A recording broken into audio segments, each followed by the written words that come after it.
वृंदावन में गोपियों के साथ महाराज किया, नाना प्रकार की लीलाओं को किया।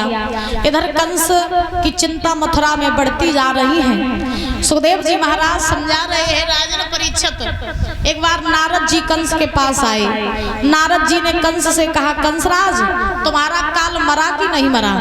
तो कंस ने कहा, बाबा काल तो मरता ही नहीं है। तो नारद जी ने कहा कि तुम ऐसा करो कि कृष्ण बलराम को मथुरा बुला लो, अपने यहाँ धनुष यज्ञ रचवाओ और उस यज्ञ में कृष्ण बलराम को आमंत्रित करो और उन्हें मथुरा में बुला करके अपने हाथों से ही मार दो। क्योंकि नारद जी जानते थे कि कृष्ण बलराम अगर मथुरा में आए गए उतनी जल्दी कंस ये मारा जाएगा।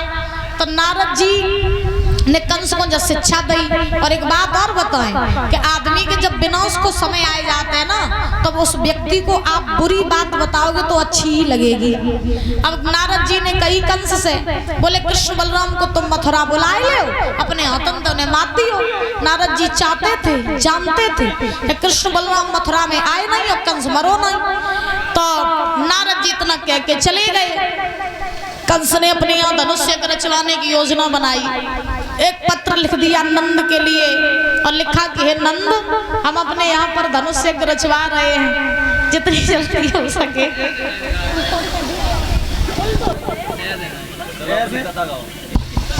सुखदेव जी समझा रहे हैं राजन परीक्षित। आज कंस ने पत्र लिखा नंद के लिए, लिख दिया कि हम यज्ञ रचवा रहे हैं, अपने यहाँ कृष्ण बलराम को भेज दो। पत्र लिख करके कंस सोचने लगा कि लेके कौन जाएगा पत्र। तो कंस ने अक्रूर जी को बुलाया और कहा, अक्रूर चले जाओ और कृष्ण बलराम को वृंदावन से मथुरा ले आओ। अक्रूर समझ गए विनाश काले विपरीत बुद्धि। जब विनाश का समय आता है ना, तो बुद्धि अपने आप खराब हो जाती है। अक्रूर कहने लगे, कंस कृष्ण बलराम के आएवे की देरी है, तेरे मरवे की देरी नहीं है। तो आज अक्रूर चले वृंदावन में पहुंचे और कृष्ण बलराम जो थे, इन्होंने अक्रूर जी को देखा, बड़ा स्वागत किया, सम्मान किया, आसन पर बैठाया। नंद ने, यशोदा ने अक्रूर से पूछा, भैया क्यों आए? तो अक्रूर ने वो कंस का पत्र नंद को दिया। नंद ने पत्र पढ़ा तो नंद रोने लगे और अक्रूर से कहा, अक्रूर तुम जिस रास्ते से आए हो उसी रास्ते से वापस चले जाओ। मैं अपने कृष्ण बलराम को मथुरा नहीं भेजूंगा। अरे ये वही कंस है जिसने मेरे बालकों को मारने के लिए कोई ऐसा उपाय नहीं छोड़ा जो किया ना हो, और तुम कह रहे हो कि मैं अपने कृष्ण बलराम को मथुरा भेज दूं मौत के मुंह में? ना ना, मैं अपने कृष्ण बलराम को नहीं भेजूंगा। यशोदा ने भी कहा, अक्रूर जी मैं कृष्ण बलराम को नहीं भेजूंगी मथुरा। तब तक भगवान कन्हैया बलराम जी के साथ आए। भगवान ने कहा, माँ अगर मेरा मामा मुझे बुला रहा है तो मुझे जाने दो ना, और मैं आज जाऊंगा, कल धनुष यज्ञ देखूंगा, परसों वापस आ जाऊंगा। यशोदा बोली, बेटा तू 2 दिन की बात कर रहा है, मैं तो तेरे बिना 2 पल भी रहना नहीं चाहती हूँ। भगवान ने कहा, मैया काहे बावरी भई हो, मैं आ जाऊंगा ना परसों, जाने दो। वैसे भी मैं इतना बड़ा हो गया, आज तक मामा के घर नहीं गया, चला जाने दो मुझे। मैया बाबा को भगवान ने समझाया। मैया ने कहा, ठीक है तो परसों आ जाना। भगवान बोले, ठीक है माँ। अब यशोदा रोने लगी, भगवान को विदा करने लगी।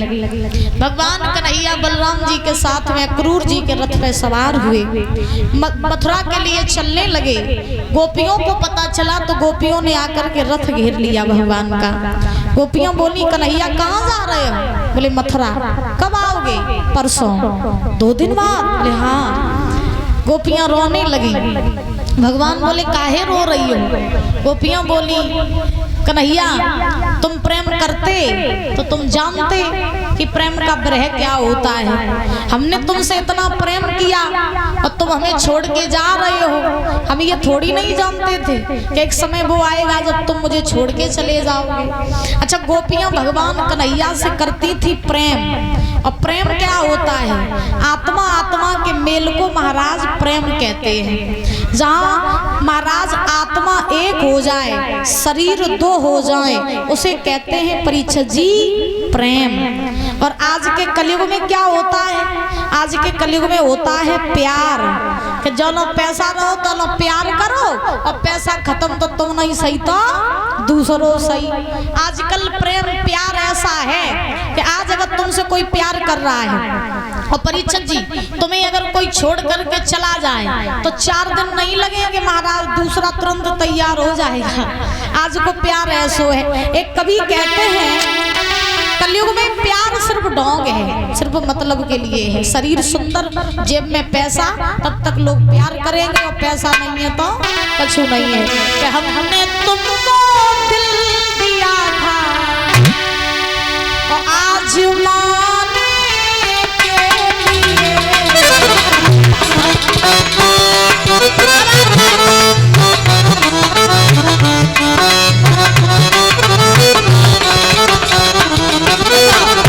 कलयुग में 2 प्रेमियों की बात हो रही है, और जब दोनों की बात हो रही है तो एक ने कहा, बोले सुना, हमने तुमको दिल दिया था आजमाने के लिए, हमने तो तुम्हें अपना दिल आजमाने के लिए दिया था, क्योंकि हमने तुमको दिल दिया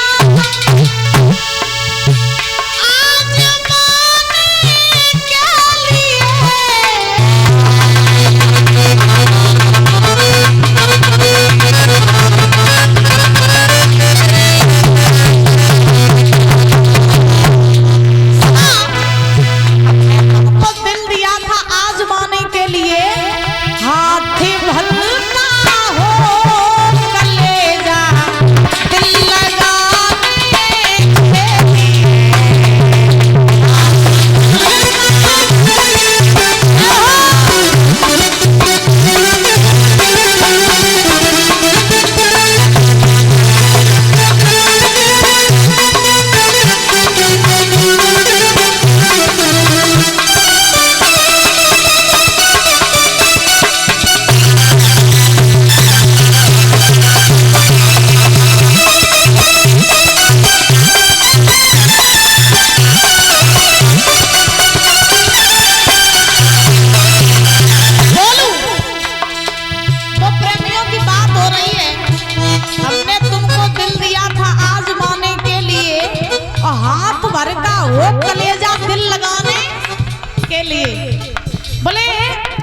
छोड़ के चले जाएंगे तो तुम हमारे बिना करोगे क्या?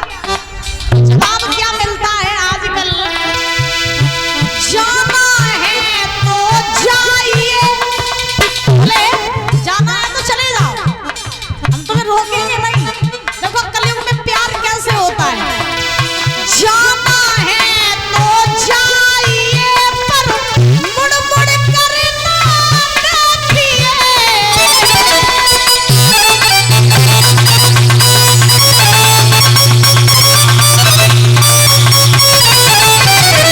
बोले जाना है तो जाइए, यूं मुड़ मुड़ के ना देखो, तुम्हें जाना है जाओ, हम रोकेंगे नहीं। बोले हम चले जाएंगे फिर मेरे बाद तुम करोगे क्या?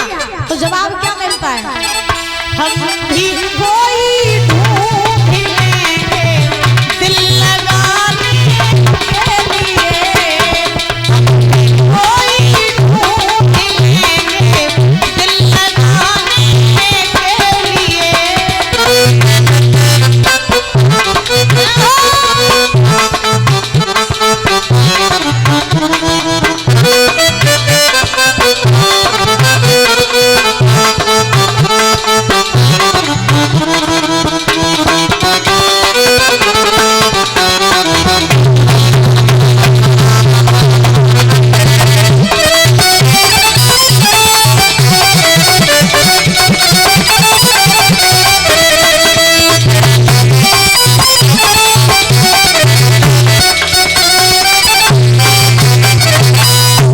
जाना है तो जाइए पर मुड़ मुड़ के ना देखिए, हम भी कोई ढूंढ लेंगे दिल लगाने के लिए। बोले तुम जाओ मेरे बाद तुम करोगे क्या? बोले दूसरा तैयार कर लेंगे। हाँ, कलयुग में प्यार ऐसे होता है। बोले पैसा रहा और सकल सुंदर सुंदर रही तो परीक्षक जी महाराज सब तुम्हें संगे रहे, प्यार करो, और सकल खराब पैसा खत्म तो प्यार खत्म। क्योंकि आज यहाँ जमाने में लोग प्यार करते तो सिर्फ दिखावे के लिए करते हैं। प्यार में स्वार्थ होता है और प्रेम निस्वार्थ भाव से होता है। प्रेम एक से होता है, प्यार हजार से होता है। प्रेम का अर्थ तुमसे हो गया, फिर तुम्हारे सिवा ये आंखें किसी को देखेंगे भी नहीं, उसे ही कहते हैं प्रेम। और ऐसे प्रेम करने वाले आज की दुनिया में कहाँ मिलते हैं महाराज। प्रेम तो पवित्र होता है, प्रेम तो निश्चल होता है, प्रेम तो बड़ा सुंदर होता है, जिसमें शरीर दो आत्मा एक हो जाए। प्रेम में किसी को पाने की चाह नहीं होती है कि हम जिसे चाहें वो हमें मिल ही जाए ना जी। प्रेम का अर्थ तो वो होता है तुम मुझे मिलो न मिलो फिर भी तुम्हारे चेहरे की मुस्कुराहट देख के अपनी जिंदगी बिता ले, ये होता है प्रेम। तो ऐसा प्रेम आजकल कौन करता है? हाँ, 201 रुपए राजेश फौजी भैया जी नगला खोकन सर की तरफ से 201 रुपए आए हैं, बहुत बहुत धन्यवाद है। कामना करेंगे सुख शांति प्रदान होती है, धन के भंडार भरे रहे। गोपियां रो रही हैं और गोपियां कन्हैया से कह रही हैं मैंने तुमसे इतना प्रेम किया, तुम छोड़ के जा रहे हैं। भगवान बोले काहे बाबरी भैया मैं आ जाऊंगा परसों। गोपियां बोली तुम परसों की बात कर रहे हो, हम तो तुम्हारे बिना रात भी तारे गिन गिन के काटती, कब सवेरा हो कब मुझे तुम्हारे दर्शन मिले। कन्हैया तुमने तो प्रेम किया नहीं, तुम तो छल करके चल दिए। तुम प्रेम करते तो तुम जानते प्रेम का विरह क्या होता है। राधा जी आई रोने लगी। राधा ने कहा कन्हैया तुम्हें मेरे प्रेम का एहसास अभी नहीं है। क्यों? क्योंकि तुमने किया ही नहीं प्रेम, तुमने छल किया चल दिए। अरे ब्रजवासियों ने मुझसे कहा था कि ये छलिया है, इससे प्रेम न करा, लेकिन मैंने किसी की बात नहीं मानी, फिर भी मैंने तुमसे प्रेम किया। तुम जा रहे हो, अगर मैं जानती तो कभी तुमसे प्रेम न करती। और राधा जी बोली जो मैं ऐसो जानती प्रीत करे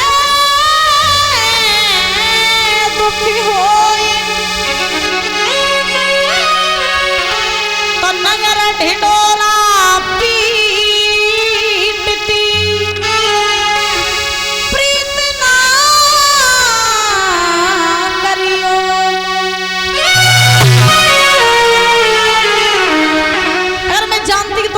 चले जाओगे तो कभी तुमसे प्रेम ना करते। मेरे प्रेम का एहसास तुम्हें कब होगा?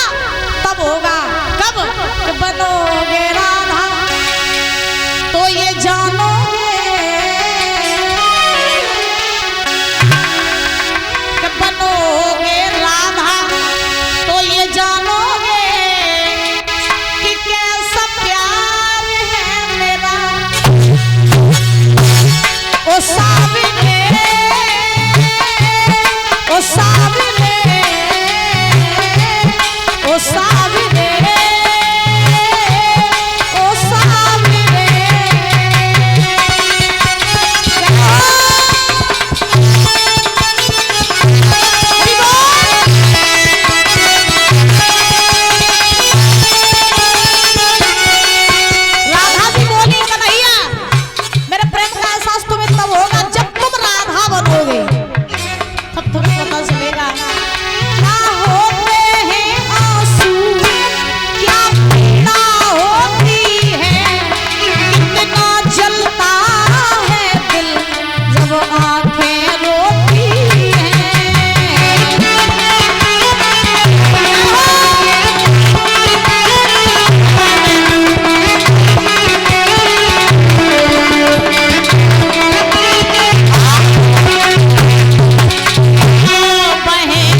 की अब एक तमन्ना है क्या कि अगली बार अगर मुझे जन्म मिले ना तो तू राधा बन के आए और मैं श्याम बन के आऊं।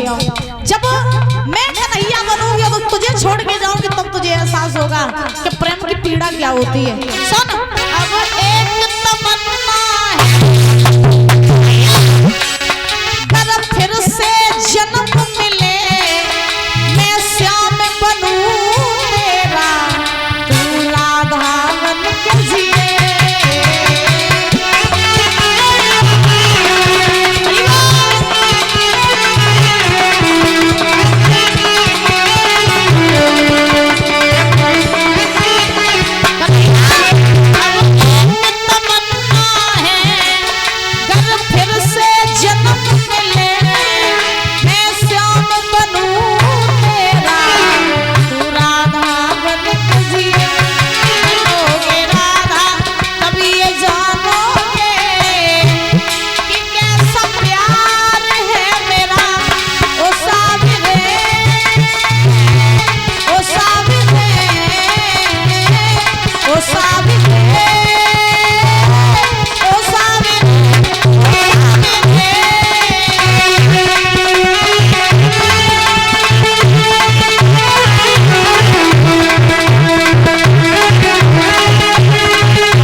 शांति बनाए रखो मैं आ जाऊंगा परसों। गोपियां बोले मालूम है फिर जाके कोई नहीं आता है, जाने को तुम चले जाओ लेकिन वहां जाके भूल मत जाना। भगवान ने गोपियों को धैर्य बंधाया, चल दिए।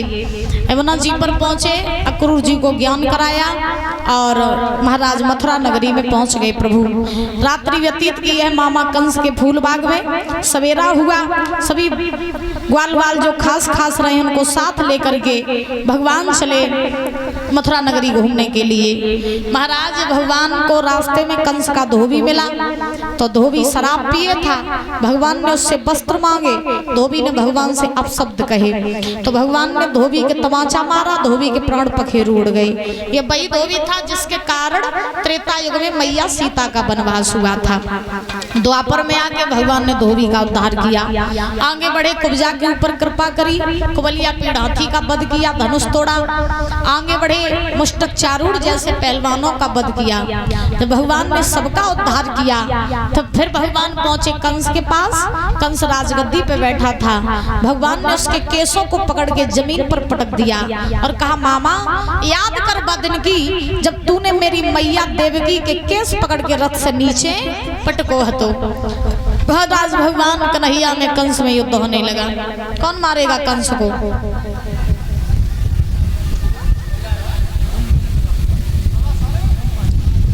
कौन मारेगा कंस को?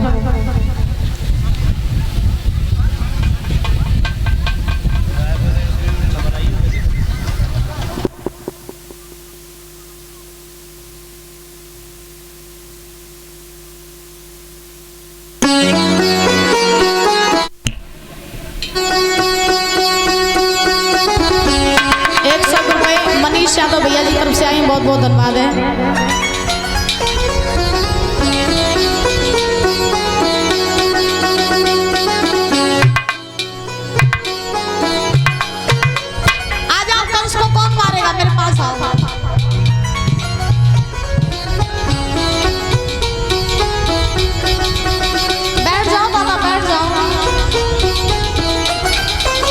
जो भाई लोग खड़े हैं वो अपने स्थान पर बैठ जाएं। भैया लोग जो खड़े हो रहे हैं और जो कंस को मारेंगे वो गद्दी के पास आ जाए, तिलक कराएं तब आए।